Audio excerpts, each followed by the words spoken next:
Assalamualaikum warahmatullahi wabarakatuh. Perkenalkan, nama saya Deviva Ruditul Azahra dari Prodi PGSD STKP PGRI Lubuk Linggau kelas 1B, NPM 2050046. Baiklah, di sini saya akan menjelaskan tentang kemampuan komunikasi secara efektif.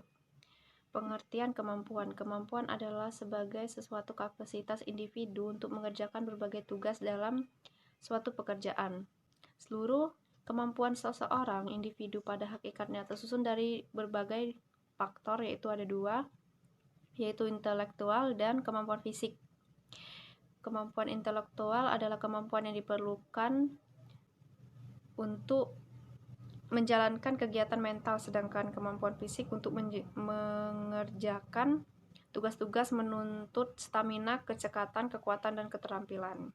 Pengertian kemampuan komunikasi secara efektif dari semua pengetahuan dan keterampilan yang kita miliki.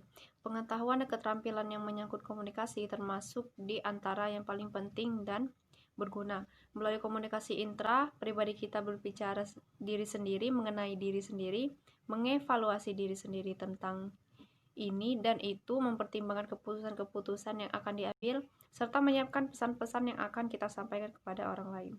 Aspek kemampuan komunikasi secara efektif. Komunikasi dilakukan oleh pihak yang memberitahu, yaitu komunikator, kepada pihak penerima, yaitu komunikan.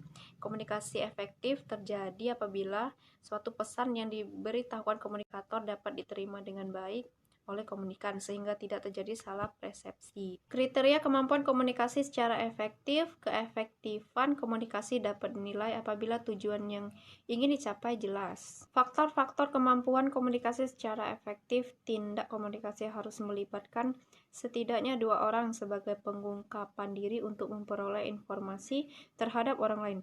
Tetapi dalam kenyataannya komunikasi sering mengalami hambatan, baik itu secara teknis maupun non-teknis. Hal ini perlu diminimalisir agar proses perkembangan komunikasi itu dapat berjalan dengan baik. Baiklah, selanjutnya saya akan menjelaskan tentang pengertian prestasi belajar bahasa Indonesia. Pengertian belajar. Belajar adalah seperangkat kegiatan, terutama kegiatan mental intelektual. Mulai dari kegiatan yang paling sederhana sampai kegiatan yang rumit. Kegiatan tersebut dimulai dari kegiatan fisik dalam arti kegiatan melihat, mendengar, meraba dengan alat-alat indera manusia untuk melakukan kontak dengan bahan yang akan dipelajari. Pengertian bahasa Indonesia. Bahasa adalah suatu simbolisan yang arbiter yang dipakai oleh anggota masyarakat untuk berkomunikasi dan berinteraksi antar sesamanya.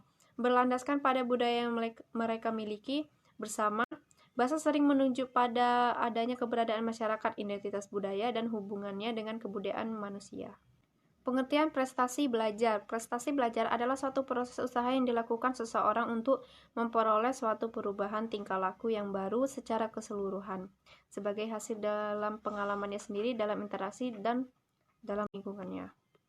Kerangka pikir. Dalam penelitian ini penulis ingin membuktikan bahwa ada hubungan antar kemampuan komunikasi efektif dan prestasi belajar bahasa Indonesia yang dicapai siswa, atau dengan perkataan lain, kemampuan komunikasi efektif mempunyai hubungan dengan hasil belajar bahasa.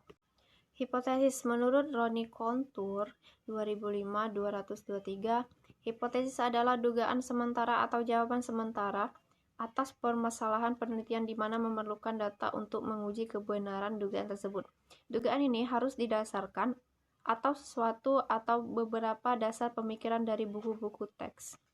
Oke, hanya itu yang saya dapat sampaikan. Wassalamualaikum warahmatullahi wabarakatuh.